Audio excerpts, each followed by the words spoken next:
Perkenalkan, nama saya Muhammad Abdan Syadiki, atau biasa dipanggil dengan Bapak Diki. Pada presentasi di hari ini, saya ingin menyampaikan tentang prosedur adaptasi atau penelitian lintas budaya. Teman-teman sekalian, kita berlanjut pada video yang kelima mengenai prosedur adaptasi atau penelitian lintas budaya, di mana saya akan menjelaskan langkah-langkah prosedur adaptasi alat ukur menurut Batten et al. Tahun 2000. Sebelum itu, saya sangat menyarankan teman-teman menonton video-video yang lain untuk memahami tentang adaptasi alat ukur lintas budaya. Pada kesempatan kali ini, kita akan kupas satu-satu tentang langkah yang direkomendasikan oleh Batten, dan nanti saya juga akan mengutip beberapa sumber lain yang juga saya rasa bisa menambah pelaksanaan prosesnya jadi lebih ilmiah dan dapat dipertanggungjawabkan secara ilmiah. Nah, baik. Adapun langkah-langkahnya, yakni kita ulang lagi sedikit ya. Ada 5 langkah pada proses awal dan semua langkah dari 1 sampai 5 ini dilaporkan pada langkah yang ke-6. Kita bahas satu persatu. Step yang pertama atau langkah yang pertama disebut sebagai initial translation atau dengan kata lain disebut sebagai forward translation. Kita menerjemahkan dan mengadaptasi ya. Tapi pada tahapan ini kita masih proses terjemahan dulu ya. Jadi dalam tataran linguistik dulu, yakni menerjemahkan dari bahasa asing, misalnya bahasa Inggris, ke Indonesia. Apa yang diterjemahkan? Yang diterjemahkan adalah item pertanyaan, respon jawaban, hingga instruksi cara menjawabnya. Pada tahapan ini, teman-teman perlu mencari 2 orang translator yang mana bahasa ibu dari 2 translator tersebut adalah bahasa target adaptasi.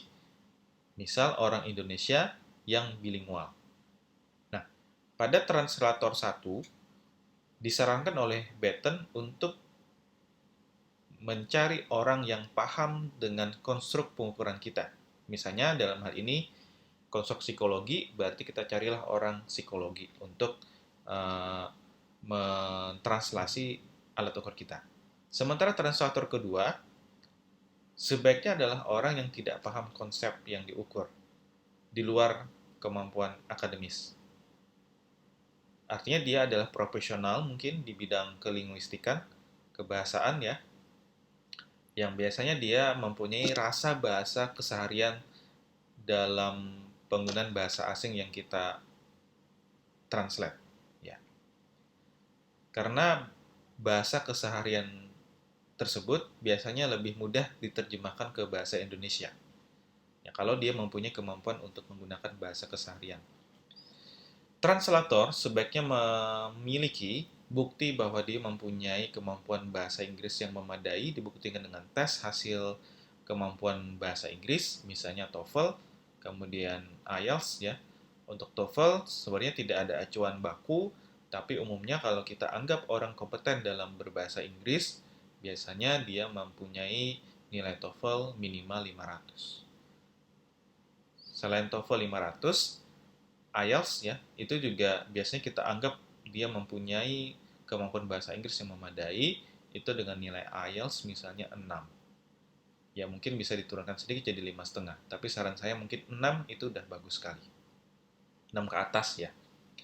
Hasil dari langkah yang pertama, kita nanti akan membuat laporan catatan translasi yang berisikan tentang komentar dan rasionalisasi penggunaan kata demi kata yang ditulis oleh translator. Nah, jangan lupa, sebelum melakukan step yang pertama, pastikan teman-teman harus meminta izin kepada pemilik asli alat ukurnya. Hubungi melalui email. Baik, ini langkah yang pertama. Langkah yang kedua disebut sebagai synthesis of the translation. Sintesis, yang namanya sintesis berarti kita harus membuat sintesis dari hasil translasi di proses yang pertama tadi. Nah, Kedua, translator dan misalnya kita sebagai observer bertemu secara tatap muka atau bisa juga secara online, secara virtual untuk saling berdiskusi demi mensintesis hasil alat ukurnya. Nah, yang dibahas adalah item per item sampai hingga respon jawaban dan instruksinya. Saran saya, sebelum melakukan sintesis, tim sebaiknya memberikan tanda pada kata-kata yang hasil terjemahannya berbeda. Sehingga kita lebih efektif ketika melakukan sintesis hanya berfokus pada kalimat, item yang kita rasa tidak sama di antara dua orang ini. Ya, biasanya kata yang dipilih mungkin berbeda. Kita buat kesepakatan. Ya, dengan virtual meeting kita lakukan pengeditan, kita buat kesepakatan, dibuatlah satu versi.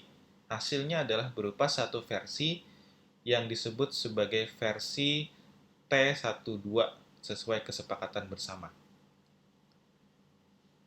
Dan pun pada alat ukur yang hasil terjemahannya sama persis di antara dua orang, tetap dikonfirmasi juga apakah keduanya setuju dengan hasil terjemahan tersebut. Perlu diketahui teman-teman sekalian, menurut Borsa, itu ada versi lain dalam proses sintesis, di mana proses sintesis juga bisa dilakukan oleh para penilai atau expert yang memiliki kemampuan di bidang instrumen atau ahli pengukurannya, dan para penulis, artinya para peneliti. Jika diperlukan, boleh meminta bantuan pihak penilai eksternal yang berada di luar peneliti. Ini saran Borsa ya. Nah, kalau saya sangat menyarankan menggunakan Baton tahun 2000 yang mana dia menjelaskan bahwa setidaknya kita melakukan sintesis, mengundang kedua translator, dan kita sebagai observer mendiskusikan hasil terjemahannya, memberi kesepakatan. Kalau dirasa masih kurang, tambahkanlah bantuan dari eksternal, penilaian dari eksternal, atau kita cari ahli di bidang tertentu untuk membantu kita jika dirasa prosesnya masih kurang. Langkah yang ketiga disebut sebagai back translation. Back translation adalah proses di mana kita menerjemahkan kembali hasil dari langkah yang kedua tadi, yakni sintesis, yang kita sebut sebagai T12, ke dalam bahasa original alat ukurnya. Misal, alat ukurnya sebelumnya itu berbahasa Inggris, kita terjemahkan ke bahasa Indonesia, kita sintesis, di back translasi kita terjemahkan kembali ke bahasa Inggris. Kita balik ke bahasa Inggris. Maka namanya back translation. Tujuannya adalah kita ingin mengecek validasi dan kita mereview kembali apakah ada kalimat-kalimat yang dirasa tidak konsisten dan juga salah konsep dalam proses translasi dan juga sintesis. Nah, pada proses back translasi ini biasanya melibatkan dua orang. Di mana back translasi ini biasanya sebaiknya adalah orang yang benar-benar tidak mengetahui, tidak menyadari, tidak memiliki pemahaman tentang alat ukur versi originalnya. Atau bisa juga konsep pengukurannya. Nah, artinya nanti kita hanya akan memberi satu versi kepada si back translator, yakni versi T12. Jangan dikasih hasil dari translasi langkah pertama, jangan juga. Alat ukur original pun jangan dikasih. Nah, kenapa harus orang yang memiliki latar belakang yang berbeda dengan kita, dengan alat ukurnya misalnya? Misalnya alat ukurnya di bidang psikologi, kenapa kita harus menggunakan back translator yang bukan orang psikologi? Itu agar tidak bias. Tadi saya sudah jelaskan bahwa terdiri dari dua orang, seharusnya itu berbeda dengan translator pada langkah yang pertama, di mana translasi ini yang paling terbaik adalah menggunakan native atau orang asing atau orang yang memiliki bahasa ibu adalah bahasa asli kuesioner. Misalnya dalam hal ini misalnya adalah atau ukurnya berbahasa Inggris, maka kita harus meminta back translasi dari native atau orang asing yang menggunakan bahasa Inggris sebagai bahasa aslinya. Sebenarnya tidak mesti harus orang asing. Kadang-kadang sekarang kan kita sudah tahu persis bahwa banyak juga orang Indonesia yang sejak kecil telah menggunakan bahasa Inggris dalam bahasa kesehariannya, bahasa ibunya bahasa Inggris gitu ya. Dengan begitu, solusinya jika kita sulit mencari native atau orang asing yang mempunyai kemampuan bahasa Indonesia dan juga Inggris yang memadai, maka kita bisa juga menggunakan back translator yang orang Indonesia tetapi mempunyai kemampuan bahasa Inggris yang sangat bagus. Kalau beberapa yang saya ketahui, sarannya adalah menggunakan individu yang pernah tinggal di luar negeri beberapa saat. Itu sangat bagus. Jika masih sulit, saya rasa tidak salah untuk menggunakan penerjemah resmi atau yang tersumpah.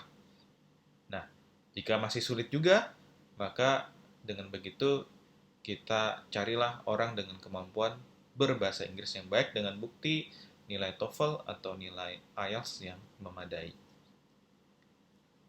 Artinya dalam proses back translasi, dalam pemilihan orang yang mentranslasi, itu tergantung sekali dengan kondisi yang kita punya ya.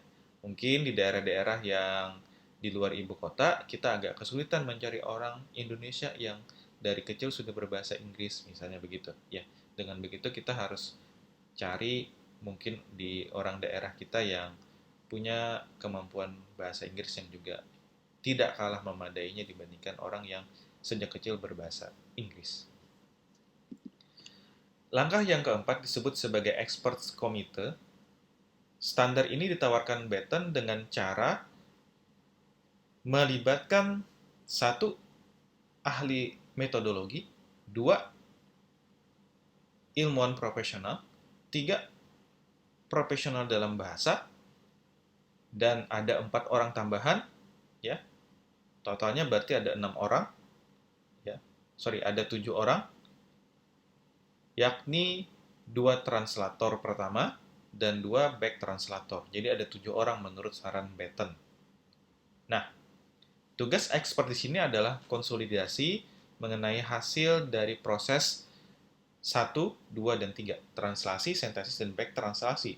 Artinya seluruh prosesnya kita review kembali, kita pastikan bahwa semuanya bisa dilakukan, bisa terbukti dengan baik. Ya.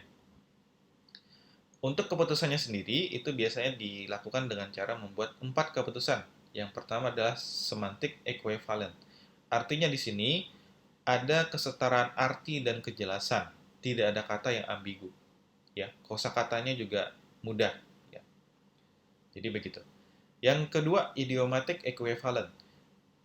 Jadi idiomatik ini adalah istilah-istilah yang mungkin kita tidak terjemahkan secara harfiah, sulit terjemahkan. Jadi harus menggunakan bahasa keseharian di Indonesia untuk bisa membuat kesesuaian tersebut. Yang ketiga adalah experiential equivalent. Kalau di sini berarti kita berkaitan dengan pengalaman hidup sehari-hari dalam menggunakan bahasa atau kata atau kalimat yang ada di alat ukurnya.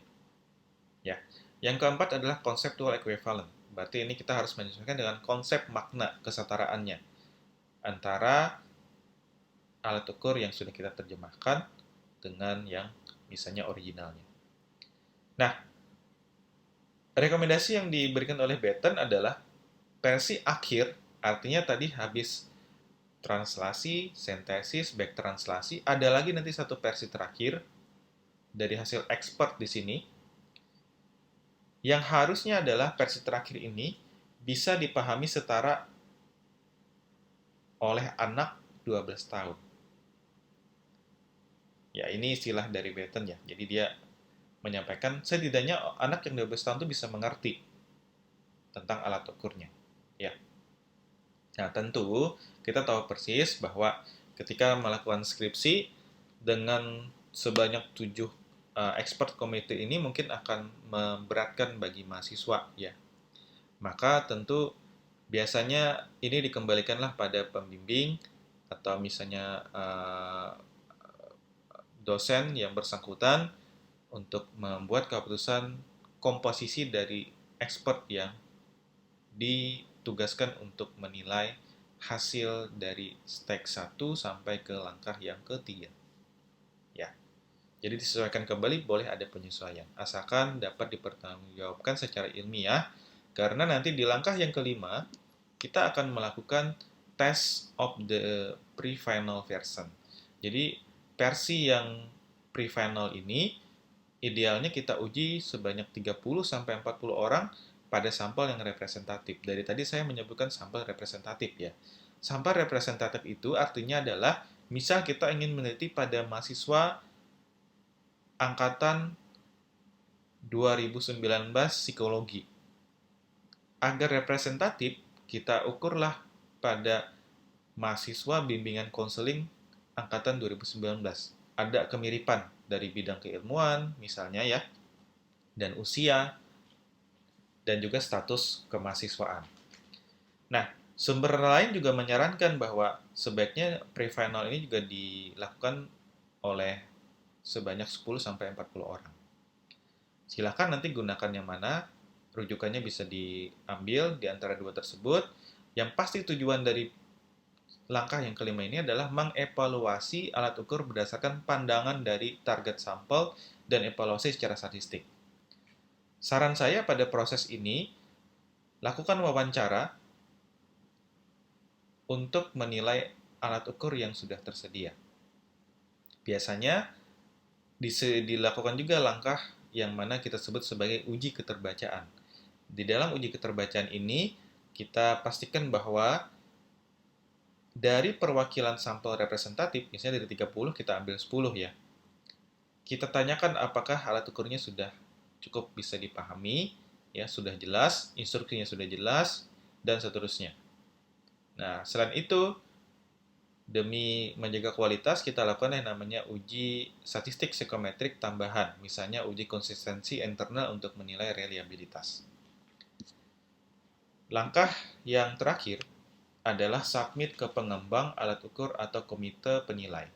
Langkah terakhir ini biasanya kita buat laporan. Ya, laporan tertulis, yang mana hasil laporan tersebut kita kirim ke pengembang alat ukur. Nah, tapi kalau misalnya di kasus kita di institusi, mungkin kita berikan kepada dosen pembimbing, kita laporkan dengan baik semua prosesnya, ya, supaya kita bisa yakin bahwa proses adaptasi alat ukur bisa dipertanggungjawabkan secara ilmiah. Jika pengembang alat ukur tidak butuh hasil adaptasi dan tidak ada komite dalam pengukuran, maka alat ukur dapat difinalisasi bersama dengan misalnya pembimbing atau tim peneliti. Langkah selanjutnya adalah melakukan uji sampel yang lebih besar, misalnya sampel tadi yang kecil 30-40, mungkin untuk evaluasi besar ini pertimbangan misalnya 1:10, satu item diwakili oleh 10 orang, bisa juga begitu. Ya. Standar untuk jumlah sampel itu bermacam-macam. Ya, disesuaikan dengan kebutuhan kita dan ketersediaan sampel tersendiri. Ya, kalau sampelnya sangat kecil, maka kita juga membuat pertimbangan untuk bagaimana keterwakilan pada sampel yang kita teliti tersebut.